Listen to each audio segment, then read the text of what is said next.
Bulletin की शुरुआत करें, लेकिन उससे पहले रुक करेंगे बड़ी खबर का। गृह मंत्री Amit Shah AIIMS trauma centre पहुंचे हैं। घायल सुरक्षा कर्मियों के स्वास्थ्य की जानकारी ली है।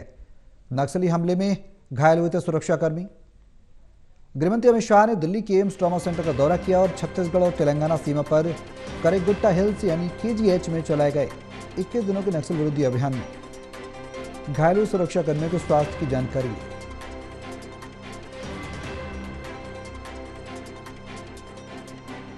तो गृहमंत्री अमित शाह ने दिल्ली के एम्स ट्रॉमा सेंटर का दौरा किया और छत्तीसगढ़ और तेलंगाना सीमा पर करेगुट्टा हिल्स में चलाए गए 21 दिनों के नक्सल विरोधी अभियान में घायल हुए सुरक्षाकर्मियों के स्वास्थ्य की जानकारी दी।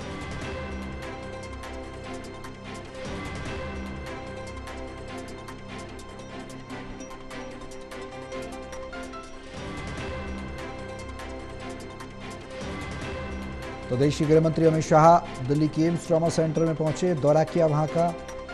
तेलंगाना सीमा पर करेगुट्टा हिल्स और छत्तीसगढ़ की सीमा पर चलाए गए 21 दिनों के नक्सल विरोधी अभियान में घायल हुए सुरक्षाकर्मियों की स्वास्थ्य की जानकारी ली, हालचाल जाना, उनसे बातचीत की।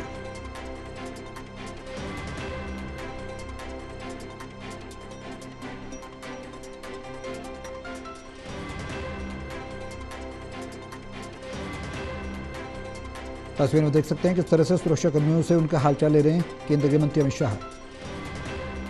टोटल टीवी के एसोसिएट एडिटर प्रदीप कुमार हमारे साथ हैं फोन लाइन पर। ज्यादा जानकारी के लिए सीधे उनका रुख करेंगे। प्रदीप जी, क्या कुछ जानकारी गृह मंत्री Amit Shah AIIMS trauma centre पहुंचे हैं, घायलों का सुरक्षाकर्मियों का हालचाल उन्होंने लिया है, विस्तार से जानकारी। देखिए सौरभ, कल जिस तरीके से एक बड़ा ऑपरेशन हुआ छत्तीसगढ़ में और वहां पर नक्सल को खत्म करने के लिए एक बड़ा ऑपरेशन लॉन्च किया गया था, जिसमें जो पहाड़ी पर जो नक्सलियों का ठिकाना था उस पर ये ऑपरेशन चला था। तो 21 दिनों तक ये मुठभेड़ चली है छत्तीसगढ़ में और इसके बाद इस मुठभेड़ में 31 नक्सलियों को मार गिराया गया, जबकि कुछ जवान घायल हुए।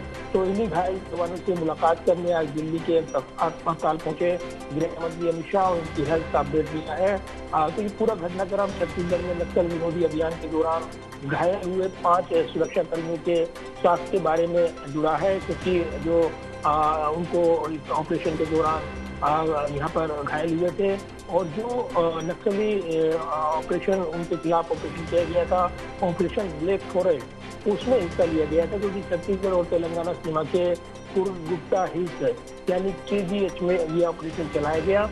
और इसके बाद यहाँ पर जो कुछ सुरक्षाकर्मी घायल हुए थे उनको एक बेहतर सुरक्षा के साथ दिल्ली लाया गया, जहाँ पर उनको हॉस्पिटल में एडमिट कराया गया, इसमें जहाँ पर उनका इलाज चल रहा है। और इस बीच गृह मंत्री अमित शाह ने दिल्ली के ट्रॉमा सेंटर का दौरा किया, जहाँ पर घायल जवानों के स्वास्थ्य के बारे में जानकारी ली है। गृह मंत्री ने इन जवानों का इलाज कर रहे डॉक्टरों से फीडबैक लिया है और कहीं ना कहीं ये मैसेज दिया है कि जो घायल जवान है उनको केंद्र सरकार हर संभव चिकित्सा सुविधा उपलब्ध कराएगी। इनमें 5 सुरक्षाकर्मियों में CRPF के 3 कोबरा कमांडो शामिल है, CRPF जवान और छत्तीसगढ़ पुलिस का एक जिला रिजर्व गार्ड यानी DRG शामिल है। इसमें कोबरा की 204वीं बटालियन के सहायक कमांडेंट शामिल हैं, तो दूसरे जवान भी शामिल हैं। तो ये काफी महत्वपूर्ण मुठभेड़ रही और जब 31 जो कुख्यात नक्सलियों को मार गिराया गया, उसके बाद गृह मंत्री अमित शाह ने संकल्प दोहराया था कि देश को नक्सल मुक्त बनाने के संकल्प में ऐतिहासिक सफलता हासिल की गई है। केंद्र सरकार का जो लक्ष्य है मार्च 2026 तक देश को नक्सल मुक्त बनाना है। चलिए, बहुत शुक्रिया प्रदीप जी तमाम जानकारी साझा करने के लिए।